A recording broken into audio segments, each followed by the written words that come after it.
Hi all welcome to Crick Arena. ഇന്ത്യയും ഓസ്ട്രേലിയയും തമ്മിലുള്ള അഞ്ചാമത്തെ ടെസ്റ്റ് മത്സരം ഇപ്പോൾ പൂർത്തിയായിരിക്കുന്നു. ഇന്ത്യ പരാജയപ്പെടുകയാണ് ചെയ്തിട്ടുള്ളത്. മൂന്നാമത്തെ ദിവസത്തിൽ തന്നെ ഈ ഒരു മത്സരത്തിന് റിസൾട്ട് ഉണ്ടായിരിക്കുന്നു. 6 വിക്കറ്റിന് ഓസ്ട്രേലിയ വിജയിച്ചിട്ടുണ്ട്.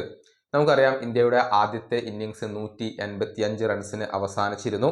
മറുപടി ബാറ്റിങ്ങിന് ഇറങ്ങിയ ഓസ്ട്രേലിയ 181 റൺസ് എടുത്തിരുന്നു. 4 റൺസിന്റെ ലീഡ് അവിടെ ഇന്ത്യക്ക് കരസ്ഥമാക്കാൻ കഴിഞ്ഞു. എന്നാൽ ഇന്ത്യയുടെ രണ്ടാമത്തെ ഇന്നിങ്സ് 157 റൺസിനാണ് അവസാനിച്ചിരുന്നത്.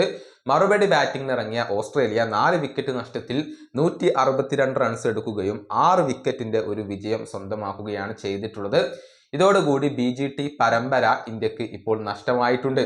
3 ടെസ്റ്റ് മത്സരങ്ങളിൽ വിജയിക്കാൻ ഓസ്ട്രേലിയക്ക് കഴിഞ്ഞിട്ടുണ്ട്. കേവലം ഒരെണ്ണത്തിൽ മാത്രമാണ് ഇന്ത്യ വിജയിച്ചിട്ടുള്ളത്. ഒരു മത്സരം സമനിലയിൽ കലാശിക്കുകയും ചെയ്തു.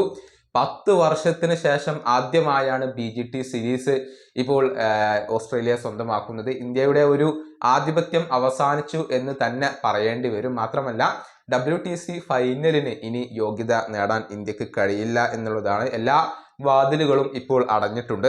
രണ്ടാം ഇന്നിങ്സിൽ ഓസ്ട്രേലിയക്ക് വേണ്ടി എല്ലാവരും മികച്ച പ്രകടനം പുറത്തെടുത്തു എന്ന് തന്നെ പറയേണ്ടി വരും. സാം കോൺസ്റ്റസ് 22 റൺസ് എടുത്തു. അതുപോലെ തന്നെ Usman Khawaja 41 runs, Travis head, Webster എന്നിവർ പുറത്താകാതെ നിന്നു. ഹെഡ് 34 റൺസാണ് എടുത്തിട്ടുള്ളത്. വെബ്സ്റ്റർ 39 റൺസ് എടുത്തു. അങ്ങനെ ഒരു ടീമിന്റെ വിജയമാണ് ഓസ്ട്രേലിയ ഇപ്പോൾ സ്വന്തമാക്കിയിട്ടുള്ളത്.